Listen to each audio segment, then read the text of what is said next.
नमस्कार, मेरा नाम है मीनाक्षी रजत और आप देख रहे हैं 3 का सवाल। 3 का सवाल में मुद्दा क्या होगा, सब कुछ आपको जानकारी देंगे आगे। नमस्कार, 3 का सवाल में मैं हूं आपके साथ नैना यादव और मैं हूं आपके साथ किरण।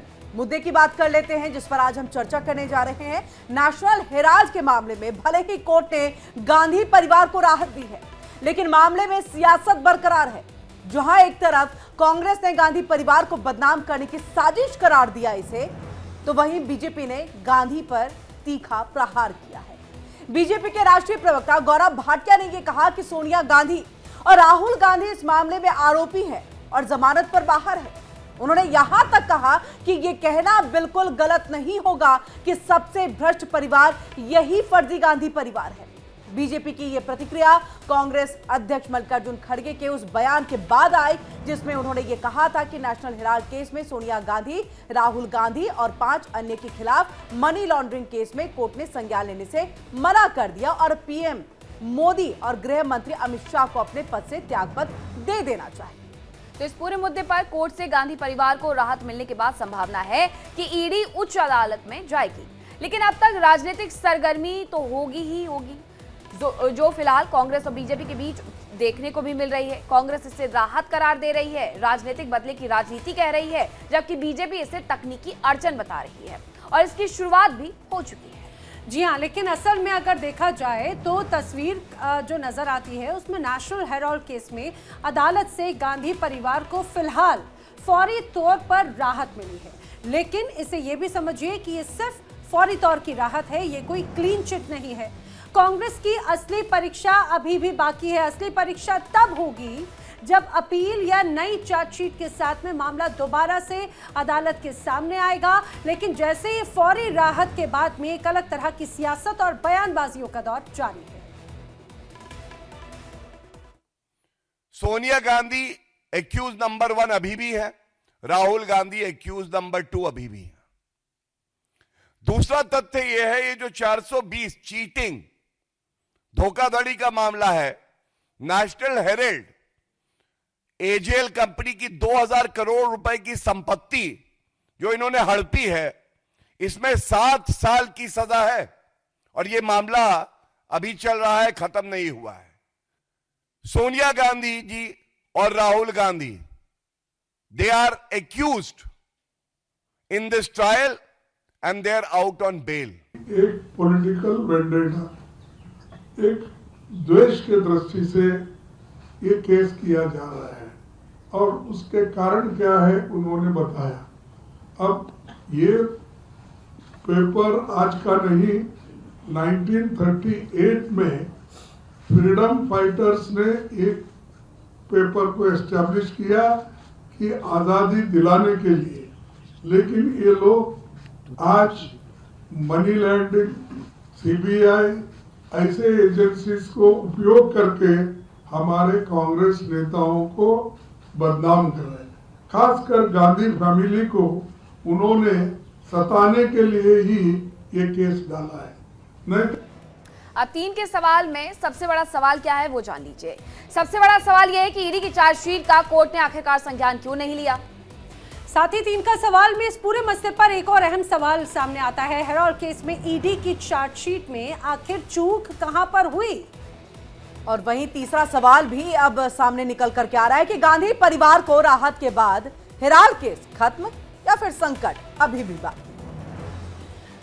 और यहाँ पर हमारे साथ कई सारे खास मेहमान जुड़े, एक बड़ा पैनल जुड़ रहा है। इसी पर चर्चा करने के लिए तारुफ करा देते हैं। रामकुमार पाल जी बीजेपी के नेता हैं, वो हमारे साथ जुड़ चुके हैं, स्वागत है आपका। डॉक्टर शिवानंद हुलियारकर जी है, प्रवक्ता कांग्रेस के, वो भी जुड़ चुके हैं, आपका भी सर बहुत बहुत स्वागत है। संदीप मिश्रा जी राजनीतिक विश्लेषक है, आपका भी सर बहुत बहुत स्वागत है। सबसे पहले संदीप मिश्रा जी, आप ही का यहाँ पर रुख करेंगे। अब ऐसे में आखिरकार इस हेराल्ड केस को लेकर के संज्ञान क्यों नहीं लिया गया है, ये एक महत्वपूर्ण सवाल और मुझे लगा है जनता, लोग, दर्शक यही जानना चाहते हैं। देखिए, यहाँ पर अगर हम कोर्ट का ऑर्डर पढ़ेंगे तो 2 वाक्यों का जिक्र किया है। 2014 और 2015 में ईडी ने सीबीआई को सुब्रमण्यम स्वामी जी की कंप्लेंट को फॉरवर्ड किया कि आप इस पे एक्शन लीजिए, लेकिन उस पे एक्शन नहीं लिया। लेकिन फिर ईडी ने ही मनी लॉन्ड्रिंग का केस खुद इन्वेस्टिगेट करना शुरू कर दिया। तो एक टेक्निकलिटी उलझा रही है कोर्ट जो है, जो कि कहीं से भी provision of money laundering act PMLA के तहत जो है कहीं से भी यह प्रोविजन नहीं है कि केवल और केवल पब्लिक सर्वेंट ही एफआईआर दर्ज करा सकता है। प्राइवेट इंडिविजुअल भी कंप्लेंट दर्ज करा सकते हैं prevention of money laundering act के तहत। तो इस मामले में कहीं से भी ये मानने की जरूरत नहीं है कि अगले को बरी कर दिया गया या कुछ ऐसी चीज हो गई है। अगर टेक्निकलिटीज पे की गई है तो इसका एक्सप्लेनेशन जांच एजेंसियां देनी चाहिए और देंगी, डेफिनेटली इस पे देंगी। बिल्कुल। और कोर्ट की तरफ से डॉक्टर शिवानंद यही कहा गया था कि ये जो पूरा मामला है, ये जो पूरा केस है, थोड़ा सा उलट पड़ जाता है कि पहले एफआईआर दर्ज होती है, उसके बाद जांच होती है, लेकिन इस पूरे मुद्दे में ईडी ने जांच पहले की, एफआईआर की बात बाद में निकल करके सामने आती है। तो तकनीकी आधार पर कहीं ना कहीं जो केस में खामी थी उसकी वजह से सुनवाई योग्य नहीं समझा है, लेकिन ईडी तो अभी ये कह रही है कि आगे भी इस पूरे मामले को वो लेकर के जाएंगे और जरूरत पड़ी तो इसमें जो सुधार करने के लिए कोर्ट की तरफ से कहा गया है वो करेंगे। इसके अलावा और कोई टिप्पणी नहीं की गई है। लेकिन डॉक्टर शिवानंद, कांग्रेस की तरफ से तो लंबे चौड़े बयान आ रहे हैं कि हम बिल्कुल एकदम सत्य की विजय हो गई, सत्य की जीत हुई है। मीनाक्षी जी, नैना जी, किरण जी और दीक्षित जी, पाल जी, सबको गुड आफ्टरनून, नमस्कार। देखिए, सत्य के विजय है। ये लोगों ने 11 साल में सब कांग्रेस के जितने नेता अपोजिशन को कमजोर करने के लिए CBI, ED, income tax misuse चालू है। ईडी के जैसे महाराष्ट्र में ईडी ई बोले तो एकनाथ, डी बोले तो देवेंद्र। ईडी सरकार महाराष्ट्र में लेके आए थे एकनाथ शिंदे और देवेंद्र फडणवीस। सेम वहां से इतना अच्छा, अगर नरेंद्र मोदी जी 11 साल अच्छा काम करते तो उन्होंने शिवसेना गुट तोड़ने का क्या जरूरत था? उद्धव गुट, शरद पवार गुट तोड़ने की क्या जरूरत है? ये पूरा फेल्यूर है, लोगों को डराना, धमकाना। डॉक्टर शिवानंद, सवाल ये नहीं था, सवाल ये था कि कांग्रेस क्या लोगों से एक बार फिर से झूठ बोल रही है?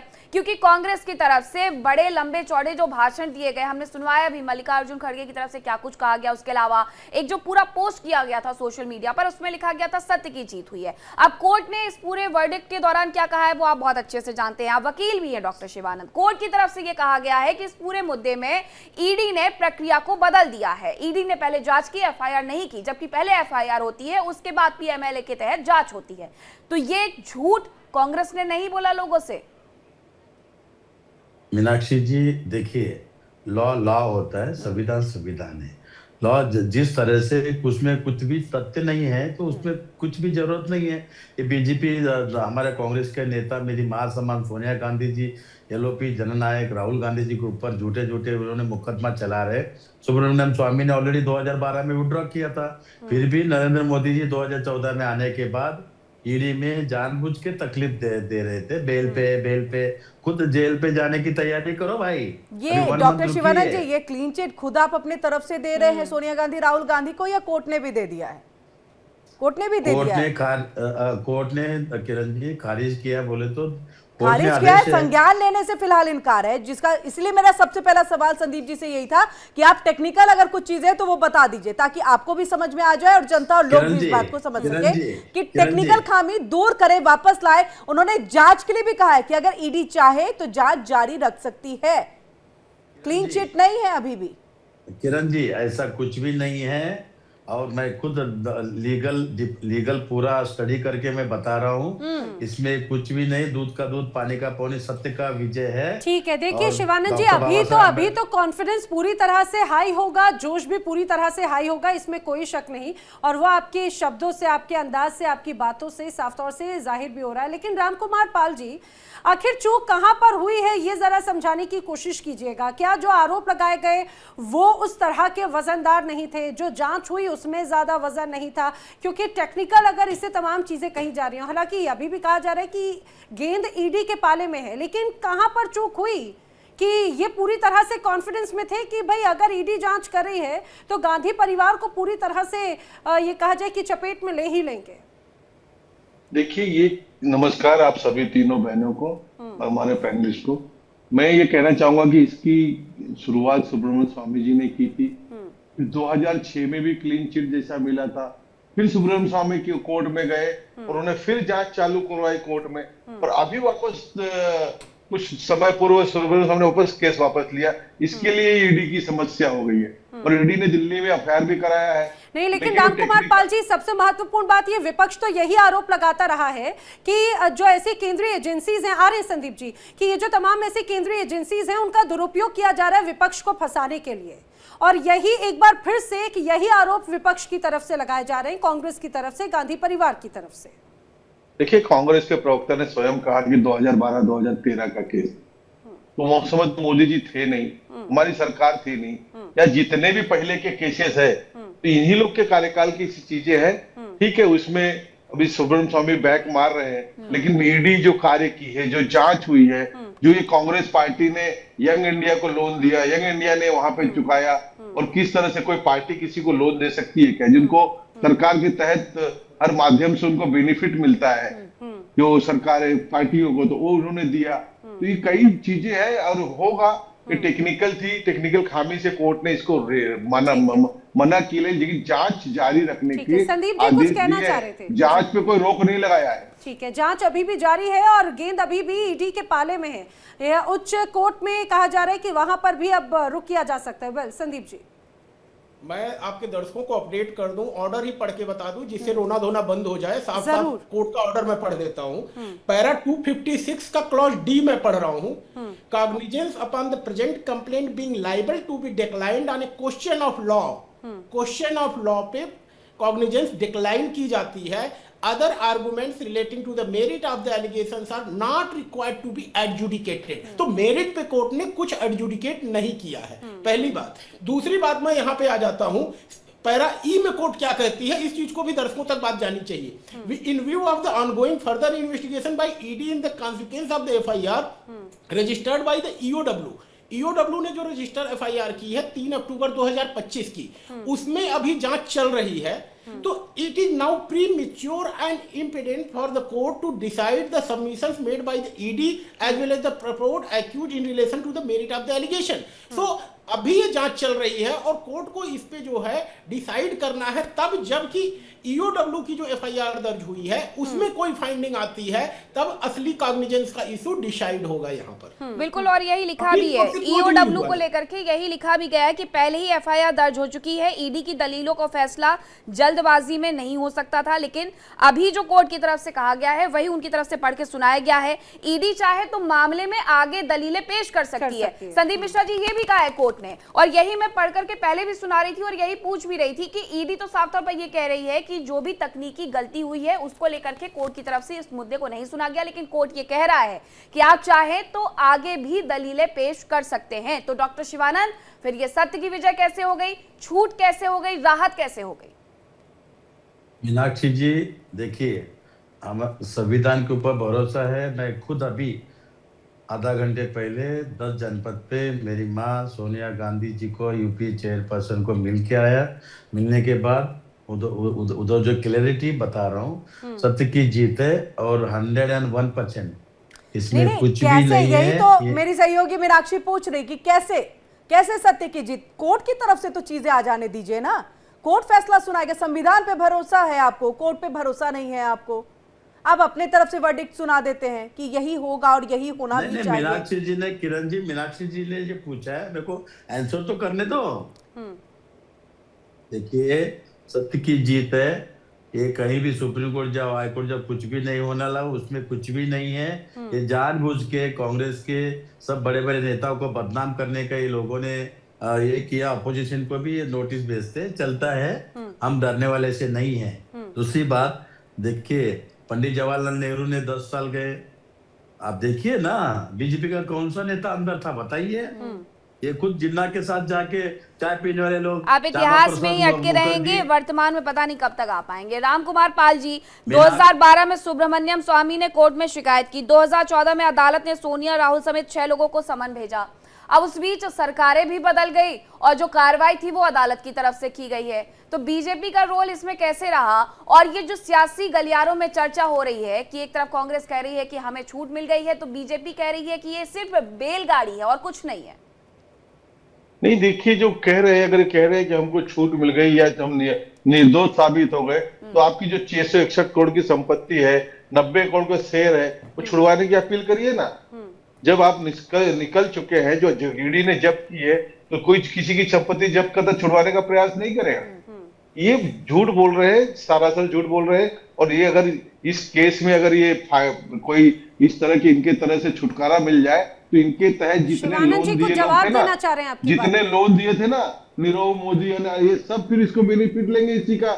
यही वकील जो है दिखा दिखा के देखिए बायलॉज ऐसा था। तो ये है, इसमें झूठ फैलाना ठीक है, कुछ हद तक ये लोग फैलाते आए हैं और झूठ बोलना इनका अधिकार है और सबको सुनना भी हमारा कर्तव्य है। शिवानंद जी, प्रॉपर्टी नैना जी रिलीज होता है और इनको, मेरे मित्र को पता नहीं, बीजेपी नेता को, कोई बात नहीं, हम हैंडल करेंगे, हमको जो करना है हम करेंगे। आप हमेशा सीबीआई, ईडी या आईटी, इनकम टैक्स आप दबाने की कोशिश करते हो, कभी नहीं। कभी भी ध्यान में रखिए, मैं लिख के देता हूँ, सत्य के विजय है, वेट इन वॉच, सत्य के हमेशा विजय रामकुमार पाल जी, रहता आप अपना जवाब दीजिए, उसके बाद संदीप जी के पास जाइए। ठीक है, आप ही के बाद में जवाब दे रहे हैं।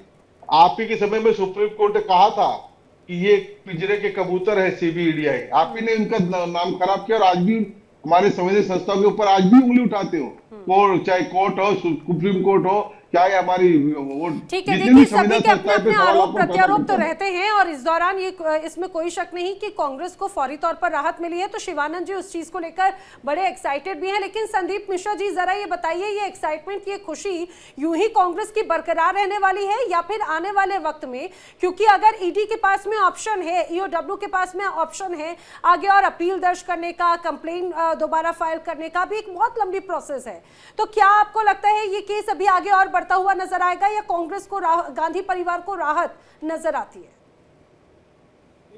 देखिए जब कोई कोर्ट कहती है कि प्रीमेच्योर, तो अपने शब्द में ही वो क्लियर कर देती है कि अभी यह समय नहीं है। मतलब एक समय आएगा जब आप इस तरह की कोई चीज उसमें कर सकते हैं, और एक केस अभी क्लोज नहीं हुआ है। एक सबसे बड़ी बात मैं कह दूं, हमारे शिवानंद भाई यहाँ पे बैठे हैं, चलिए हर समय संविधान उठा लेते हैं, कम से कम इतना तो कहेंगे ना, न्यायपालिका दबाव में नहीं है, मोदी जी ने न्यायपालिका को दबाव में नहीं डाल रखा है। तो इस बात का तो आज कहना चाहिए इनको कि न्यायपालिका स्वतंत्र है और न्यायपालिका पे पूरा विश्वास है आपको जो है, और न्यायपालिका मोदी जी के दबाव में आने वाली नहीं है। जी डॉक्टर शिवानंद जी दीजिएगा जवाब। किरण जी, मेरे मित्र अभी जो संदीप सर जो बताया, आपने 2014 से लेके 2025 तक कितने अपोजिशन के ऊपर सीबीआई, ईडी का नोटिस है, आप चेक कीजिए। और डॉक्टर मनमोहन सिंह साहब जब 10 साल थे तभी कांग्रेस ने कितना लोगों को, आप परसेंटेज देखिए ना, हमारा 10% भी नहीं है। नहीं तो सर इसके पीछे दो ही वजह हो सकती है, इसके पीछे दो ही वजह है। एक तो या तो उस समय में करप्शन नहीं हुआ, और अगर आपके लिहाज से करप्शन हुआ है तो आप लोगों ने कार्रवाई करने नहीं दिया होगा। क्या यही दो वजह में से एक वजह है? अगर उसमें 10% से भी कम और आप लोगों में करप्शन ज्यादा हुआ तो ईडी की कार्रवाई हो रही है। और चलिए ईडी नहीं, संदीप जी ने तो कोर्ट के लिए पूछा कि अब वो तो भरोसेमंद है ना, उसमें तो आप लोग भरोसा जताएंगे, आपके पक्ष में कुछ बोला कोर्ट की तरफ से, बोला 30 सेकंड मेरे को बात करने दीजिए। बिल्कुल बिल्कुल सर, करिए। देखिए, मैं लॉयर भी हूँ, UPSC IPS gold medal student हूँ, लेकिन मैं हवा में बात नहीं कर रहा हूँ। इसमें कुछ भी दम नहीं है। 100 मोटू में से नरेंद्र मोदी जी 2014 में आने के बाद एफआईआर किया, उसमें कोई दम नहीं, नंबर 1। नंबर 2, मैं सबको बोलना चाहता हूँ, सत्य की जीत हुआ है। कितना न्यूज चैनल अंबानी अडानी को दे दिया सीबीआई ईडी के नाम पे। एनडीटीवी कितना अच्छा चल रहा था, ये लोगों ने सीबीआई ईडी कल। सर हम चाहेंगे किसी निजी चैनल का नाम आप यहाँ पर ना ले, लेकिन हमारा सवाल यही था, संदीप जी ने भी जो पूछा उसका आपने जवाब नहीं दिया कि कोर्ट पे अब तो विश्वास होगा ना, सत्य की जीत लिखने का जो अधिकार मिला और जो आपने लिखा इस हिम्मत के साथ, वो भी कोर्ट ने ही आपको वो मौका दिया है। अब तो भरोसा करेंगे या राम मंदिर के फैसले की तरह की वो भी बिकाऊ थी चीजें? किरण जी, मैं 1000% न्याय व्यवस्था में भरोसा 100% है और 100% रहेगा। लेकिन बीजेपी, अलीबाबा चाली चोर पार्टी जब से आए, सीबीआई, ईडी, आईटी मिसयूज कर रहे हैं, उसमें चुनाव आयोग ऐड हो गया। कोई बात नहीं, सत्य की जीत कभी ना कभी होता है, हम इंतजार करेंगे। बीजेपी, आरएसएस ये चुनाव लड़ने के लिए है, हम समाज सेवा करने के लिए है। सेवा बस और कुछ, लेकिन इनको चलिए छोड़ेंगे डॉक्टर नहीं किरण जी, शिवानंद, बहुत मीनाक्षी अच्छी जी। बात है, आपको लगता है सत्य की जीत हुई है। अब आगे ये कब तक जीत रहती है ये भी देखने वाली बात होगी, क्योंकि कोर्ट ने एक अहम टिप्पणी की है, उसे स्वीकार करना होगा कि आगे अगर ईडी चाहे तो इस पूरे मुद्दे को और सुनवाई के लिए पेश कर सकती है। अब राम कुमार पाल जी, क्योंकि इस पूरे मुद्दे को 2012 से लेकर के 2025 तक 13 साल तक देश ने देखा है कि किस तरीके से सियासी गलियारों में इस मुद्दे को लेकर के स्वर हमेशा उच्च रहे हैं। लेकिन अगर ये कांग्रेस की तरफ से बार बार कहा जा रहा है कि सत्य की जीत हुई है, अभी हो सकता है कि आगे आने वाले वक्त में, क्योंकि वो होगा, फिर से इस मुद्दे पर सुनवाई होगी। डॉक्टर शिवानंद के अनुसार सत्य की जीत तब भी अगर हो गई तो ये तो बहुत किरकिरी भी हो जाएगी और पार्टियों के लिए। देखिए, यहाँ पे सत्य कुछ नहीं है झूठ के अलावा, बिल्कुल सत्य नहीं है। और बहुत पुरानी आरएसएस बीजेपी करते हैं, तो क्या डेलारू बीजेपी आरएसएस है क्या? डेलारू कांड क्या किया था आपने? कागज, धागा और ये प्रिंटिंग, क्या प्रिंट कर रहे थे आप? अब देश के साथ खिलवाड़ कर रहे थे, देश को बर्बाद करना चाह रहे थे। आपका डेलारू क्या था? आशाराम क्या थे? अब देख लीजिए, नहीं समझ में आया तो थोड़ा सा धुरंधर में देख लीजिए। और डेलारू कंपनी को अटल जी ने बैन किया, प्रवंदा ने बैन किया, उसके बाद फिर वित्त मंत्री भी आए, इसमें कोई शक नहीं, इसमें कोई शक नहीं रामकुमार पाल जी, इसमें कोई शक नहीं। तमाम ऐसे बड़े मामले जो हैं वो सामने आए यूपीए कार्यकाल के दौरान के, और उसको लेकर बाकायदा एक्शन लिए गए। लेकिन अब बड़ा आरोप अब ये पूरी प्रक्रिया पर लगने लगा है रामकुमार जी। ये कहा जाने लगा है कि भाई ईडी ने तो पूरी प्रक्रिया ही बदल दी, पहले जांच और फिर एफआईआर की जरूरत तक नहीं है, और सुमोटो या फिर किसी एक व्यक्ति को आधार बनाते हुए, उसके आरोपों को आधार बनाते हुए अगर जांच और एक लंबी प्रक्रिया चलती है तो तमाम ऐसे मामले, तमाम राजनीतिक दलों पर ईडी का जो शिकंजा है उस पर भी, उस कार्रवाई पे भी सवाल उठने लगे अब तो। देखिए, देश में प्रवंदा वित्त मंत्री थे चिदम्बरम के बाद, उन्होंने खुद ये डेलारू को बैन किया और केस भी लगाया था। फिर चिदम्बरम जी मंत्री आए और वापस डेलारू को काम दिया। ये देश के अंदर कागज भी नहीं ला सकते, धागा भी नहीं ला सकते, प्रिंटिंग भी नहीं कर सकते। देश की करेंसी के साथ खिलवाड़, मतलब किसके साथ खिलवाड़ है, सोच के देखिए। ठीक है, डॉक्टर शिवानंद जी इसमें कुछ कहना चाह रहे थे, कहिए। किरण जी देखिए, 2014 में कांग्रेस पार्टी का फंड था 38 करोड़, बीजेपी का 88 करोड़। 2019 में बीजेपी का फंड्स आ गया 7,000 करोड़ और कांग्रेस का था 153 करोड़। उसके बाद 2025 में अभी बीजेपी का 10,500 करोड़ बीजेपी फंड्स में आया, और कांग्रेस में आज भी 1963 करोड़, सॉरी 1063 करोड़ कांग्रेस के फंड से। कितना भ्रष्टाचार है, बॉन्ड के नाम पे कितना चंदा ले रहे हैं शिवानंद जी, तो लेकिन ये अब तो ये समझिए सबसे बड़ी पार्टी भी तो वही मानी जाती है, सबसे बड़ी पार्टी भी तो यही मानी जाती है। संदीप जी से इसका जवाब ले लेते हैं। संदीप जी, अब तो तमाम बड़े आरोप, भ्रष्टाचार के आरोप कांग्रेस की तरफ से भी लगाए जाते रहेंगे, उनकी बात का तो जवाब दीजिएगा। लेकिन मेरा सवाल यही कि ईडी ने तो पूरी प्रक्रिया बदल दी, ये बड़े आरोप लगने लगे हैं अब तो विश्वसनीयता पर और जो बाकी सारे बड़े ऐसे मामले हैं उनकी कार्रवाई पर भी अब सवाल खड़े होने लगे हैं। देखिए, सबसे बड़ी बात सॉरी कि टेक्निकलिटी पे मामला उलझ गया। यह थोड़ी सी लापरवाही हुई है ईडी के द्वारा जो है, और इसको ईओडब्ल्यू सर लापरवाही हुई है या फिर जानबूझ के? क्योंकि पहले जब सीबीआई की तरफ से जांच शुरू हुई तो उस दौरान भी एफआईआर दर्ज करने से बचा जाता रहा, ये भी तमाम ऐसी बड़ी रिपोर्ट्स कहती हैं। नहीं, अब इसका बेहतर पक्ष तो ईडी वाले ही रख पाएंगे, हमें इसकी जानकारी नहीं है। लेकिन अभी जो हमारे शिवानंद भाई 10,000 करोड़ की बात कर रहे थे, डूबते नाव कोई सवारी नहीं करना चाहता, मैं इतना कह दूं। तो बात यह है कि एजेंसीज का क्रेडिबिलिटी थोड़ा सा क्वेश्चन आता है कि अगर आप कोर्ट में मामले को सही तरीके से नहीं रख पाते हैं तो जितनी मेहनत सुब्रमण्यम स्वामी ने इस केस में की थी उसको कहीं न कहीं थोड़ा सा तो धक्का लगा है। इस बात को हम सभी को एडमिट करना पड़ेगा। बिल्कुल, क्योंकि लंबे समय से उस मुद्दे को संदीप जी उठाया गया 13 साल बाद, जब कोर्ट में जब ये पूरी सुनवाई हो रही है। ठीक है, कई बार जांच हुई, सुनवाई हुई, बुलाया भी गया, घंटों पूछताछ भी हुई, लेकिन उसके बाद क्या हुआ? कोर्ट ने कहा तकनीकी खामी है, अब बाद में आइएगा। बहुत धन्यवाद आप सभी का चर्चा में शामिल होने के लिए, हमारे साथ जुड़ने के लिए।